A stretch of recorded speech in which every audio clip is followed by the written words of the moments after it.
Allez, notre retour dans Il n'y a plus qu'à. Voilà, on va faire la préparation des fêtes tous ensemble. J'avais dit un mauvais mot, je me suis récupéré pas mal, quoi. Je suis assez fier de moi. Voilà. Donc on est toujours en mode les bronzés font du ski. On est parti sur les pistes, un petit peu en avance. Je suis toujours accompagné de Jeanne, de Patricia, de Mylène et notre charmante Éléonore nous a rejoint. Ça va bien, Éléonore? Oui. Bon, on va faire un petit peu de cuisine avec vous. Qu'est-ce que vous nous proposez de cuisiner cette semaine, ma chère Éléonore? Des sablés pour Noël. Des sablés pour Noël? Ce que je vous propose, c'est qu'on regarde. Ah, ben ça donne faim. Justement, on va regarder cette petite séquence vidéo pour préparer la recette et puis on en parle tous ensemble juste après. Ça vous va? Oui. Allez, on y va, c'est parti. Alors, aujourd'hui, on va faire ensemble de jolis sablés pour Noël. C'est une recette très facile et très bonne.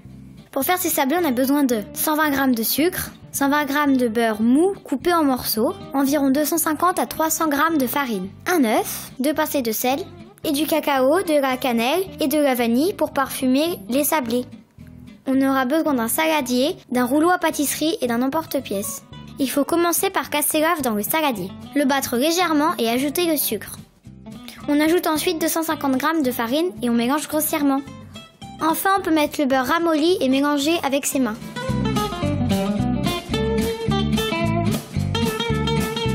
Si la pâte est trop collante, il faut ajouter de la farine petit à petit. Lorsque la pâte est bien lisse, on forme une belle boule avec.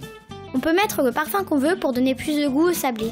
Moi, j'ai divisé ma pâte en 3 et j'ai mis un sachet de sucre vanillé, une cuillère à café de cacao et un peu de cannelle. Lorsque la pâte est prête, je la mets une dizaine de minutes au frigo pour qu'elle soit plus dure.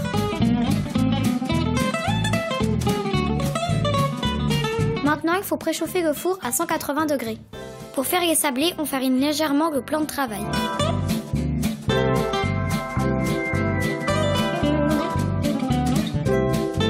On pose une boucle de pâte et on l'aplatit avec le rouleau à pâtisserie.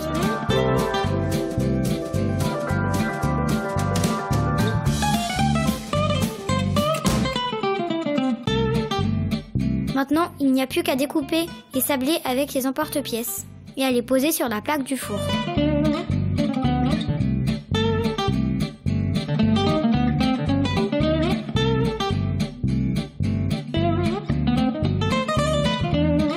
Lorsqu'il n'y a plus de place sur la plaque, demande à un adulte de mettre les sablés au four environ 15 minutes, jusqu'à ce qu'ils soient bien dorés. Avant de mettre mes sablés au four, j'ai fait des petits trous dans quelques-uns pour pouvoir les accrocher au sapin de Noël. Bon appétit et joyeux Noël!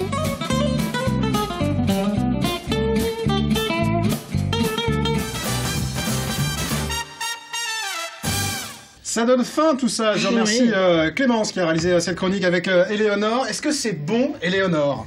Est-ce qu'ils sont bons les gâteaux? C'est trop bon. Trop. T'as mangé la tête du petit biscuit. T'en as apporté ou pas? C'est cru. Ouais, t'en as pas apporté en plateau? Ils ont tous été mangés, c'est incroyable ça. Hop, va falloir les faire. Hein. Et c'est facile, on vous a montré comment faire. Maintenant, Clémence, et puis on y va. Est-ce que c'était facile à faire, Éléonore? Très très facile. Vous conseillez aux enfants de se lancer dans l'aventure? Faut demander des coups de main papa, maman quand même, hein, ou d'un adulte. Oui, c'est sûr. Parce que sinon, ça risque d'être un petit peu dommage. De couper quelque chose dans la recette. Bon. Est-ce que c'était... qu'est-ce qui vous a le plus amusé à faire dans cette recette, Éléonore? Faire la forme avec les moules. Faire la forme avec les moules quand on découpe à la fin. Ça, c'est marrant. Chouette. Et puis on peut l'accrocher dans le sapin. Ça, c'est une bonne idée, ça.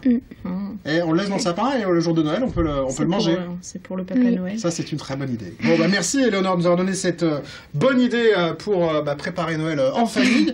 Est-ce que vous connaissez Stéphane Plaza, ma chère Éléonore, Maison à vendre et tout ça? Oui. Oui, hein, je pense que vous le connaissez bien. Hein. Et on le retrouve dans un instant. Juste avant, on va écouter un peu de musique. C'est une jeune fille que vous avez peut-être vue aussi parce qu'elle est passée dans une grande émission, un grand show sur une grande chaîne nationale. C'est Laura Chab. Elle était venue très sympa. nous voir. Elle chante magnifiquement bien et elle avait fait bien sûr un extrait pour nous en live.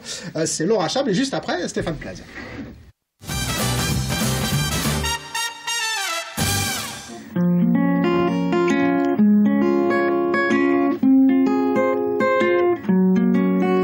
Une bombe est tombée sur le toit de ma maison. Une bombe est tombée et a emporté ma raison.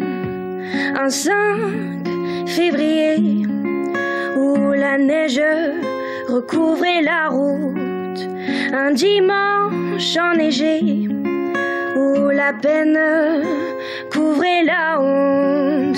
Mais non, pas maintenant. La maison était belle et l'hiver prenait fin. Mais non, pas maintenant. Mais la bombe est éternelle et il ne reste plus rien. Mais non, pas maintenant. Notre famille était belle, les fleurs poussaient si bien. Mais pourquoi si brutalement? Mais la bombe est bien sûre d'elle, il n'y a plus d'espoir.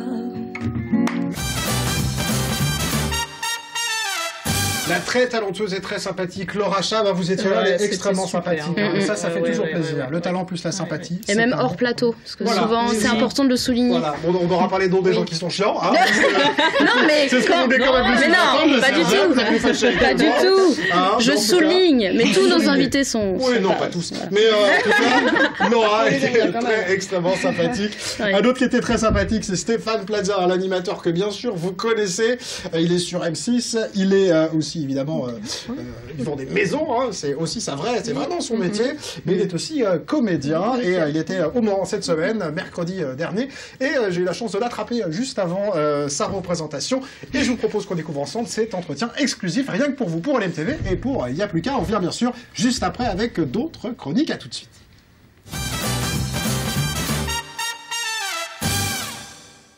Allez, je vous l'avais promis, il est avec nous, Stéphane Plaza. Bonsoir. Bonsoir. Alors, on est juste avant votre entrée sur scène. Ah oui, on peut dire juste avant, hein, voilà, c'est dans 5 minutes. Dans 5 minutes, voilà. Alors, merci d'être avec nous quand même.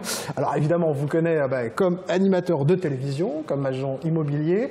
Mais puisqu'on parle de scène, on vous connaît maintenant aussi comme comédien. Mais au départ, c'est de ça dont vous aviez envie?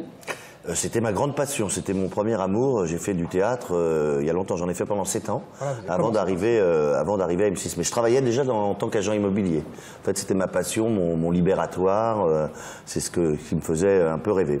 Alors, vous avez aussi comme comédien à la télévision, c'est par là que vous avez commencé, en tout cas comme comédien, avec L'homme de la situation. Vous êtes un peu partout, là, pour le coup.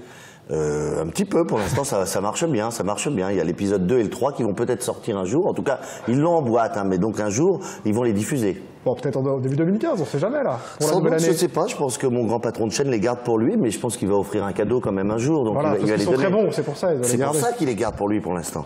Bon, ce qui nous intéresse ce soir, c'est À gauche, en sortant de l'ascenseur, une pièce de Gérard Lausier, mise en scène par Arthur Junio, le fils, donc. Voilà, oui. Le fils. Alors, qui vous met dans les pas de Pierre Richard, un sacré challenge. Vous ne commencez pas par n'importe quoi. Non. En fait, c'est la 7e pièce qu'on me proposait. C'est celle-là que j'ai acceptée parce que ça faisait déjà plus de 7 ans que j'étais à M6 et donc c'était le moment pour moi de pouvoir un peu me détacher des émissions sans les abandonner. Mais en tout cas, j'étais bien posé dans les émissions.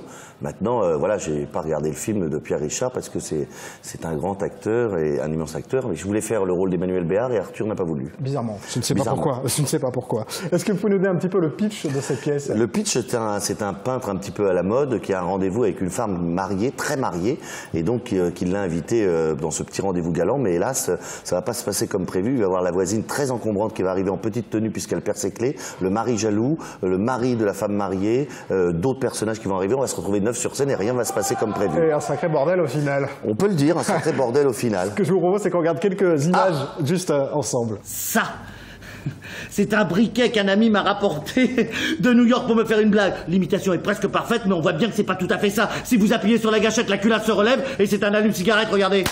J'attends une femme ravissante, c'est notre premier rendez-vous. Ah non, mais vous allez pas me laisser dehors comme ça. Justement si, parce que si elle vous trouvait chez moi comme ça serait extrêmement gênant. Essayez de comprendre, merci. Remontez, je vous en prie. Le champagne est au frais, Florence. Non, je vous en supplie, faites quelque chose, aidez-moi, je vais pas rester dehors toute seule. Bon, votre fenêtre est ouverte. Allez hop, 50 € du balai. Alors, si vous en êtes d'accord, après ces quelques images, Stéphane, je vous laisse dans les mains de Mathieu Chénaud. Il est mentaliste. Préparez-vous, on y va, il n'y a plus qu'à arriver. Bien, du coup j'ai volé la place à Jean-Christophe, Stéphane, l'espace d'un instant. Voilà, et il y a ça qui est arrivé. On va essayer un petit truc très rapidement. J'ai entendu parler tout à l'heure dans l'interview de clés, etc. Oui. J'ai amené ce qu'il fallait ici en termes de clés. J'ai ici des clés de différentes couleurs. orange, jaune, chacune des clés d'un appartement ici, vert, bleu, et également ici, là on fait un petit peu la promo, hein, LMTV, le petit porte-clés, juste là. J'ai ici donc plusieurs clés. C'est des petites clés, hein, c'est des petits appartements. Des petits appartements, ouais, voilà, juste là. Et ici une petite prédiction, avec une petite feuille à l'intérieur, juste là, voilà. Et ce que je vous propose, dans un instant, je vais vous demander de faire deux choix. Oui. Un choix conscient et un choix subconscient. Les deux sont globalement les mêmes, mais c'est surtout le choix subconscient qui est déterminant pour le numéro. Oui. D'accord. Donc le choix conscient, il est très simple. Je vais vous demander de sélectionner ici, parmi les différentes clés de différentes couleurs, de choisir deux clés. Vous allez prendre deux clés en main. Ça, ce sera le choix conscient. Le choix subconscient sera déterminant par la suite, mais on y reviendra un peu plus tard. Choisissez, voilà, instinctivement deux clés.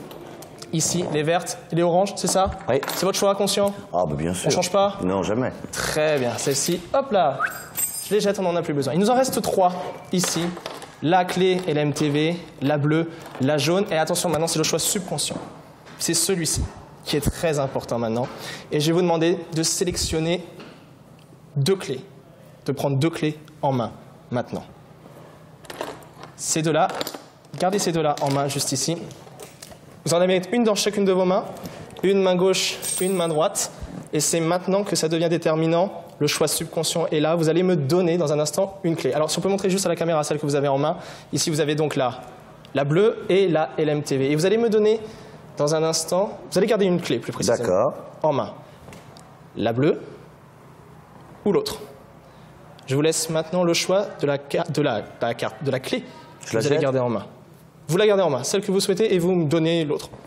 D'accord? Ici. Est-ce que je vous donne la possibilité maintenant de changer?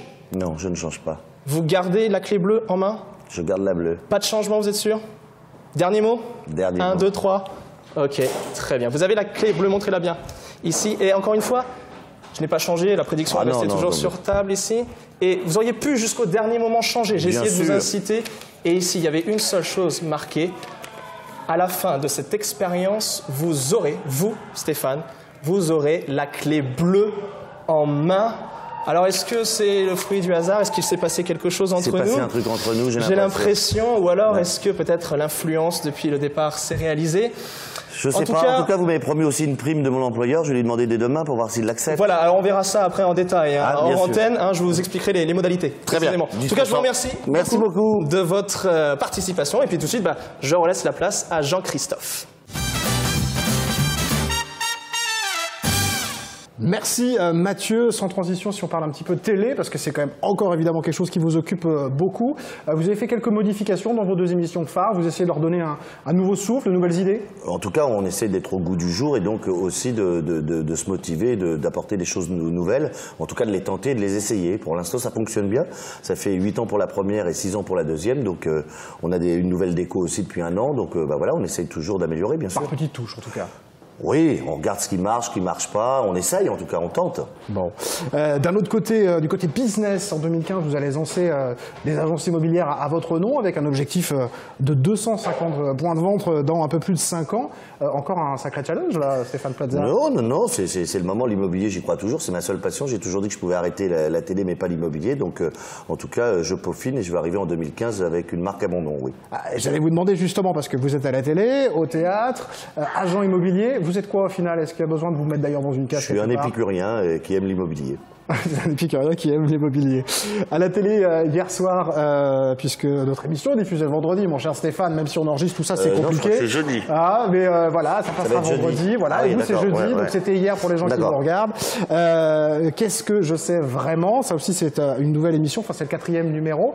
De nouveaux projets, de nouvelles émissions? Ça, c'est la 2e saison, en fait, avec Karine Le Marchand. Et on va voir si après on fait une saison 3 ou pas. En tout cas, avec Karine Le Marchand, c'est toujours oui. Donc, c'est un vrai plaisir de travailler avec elle. Et j'ai cru comprendre que vous allez l'amener peut-être sur scène, Karine? Elle va venir toute seule sur scène, elle est grande, elle fait 1m80 quand même. Oui. Mais en tout cas, ça lui a donné envie. Ça lui a donné envie de venir sur scène, donc elle prépare quelque chose, Bon. Enfin, on a entendu sur France 5, vous aviez dit que vous souhaitiez participer à Danse avec les stars. Je peux pas en parler, sinon je vais me faire sucrer ma peau. Oui, mais ça nous parle, parce que vous savez que l'animateur de cette émission, Vincent Cerruti, vient d'ici, il a démarré sur la chaîne sur laquelle on est actuellement. Il paraît qu'il aime la rillette. Voilà, il aime la rillette, évidemment, comme tout Sartois, évidemment, sinon ça marche pas.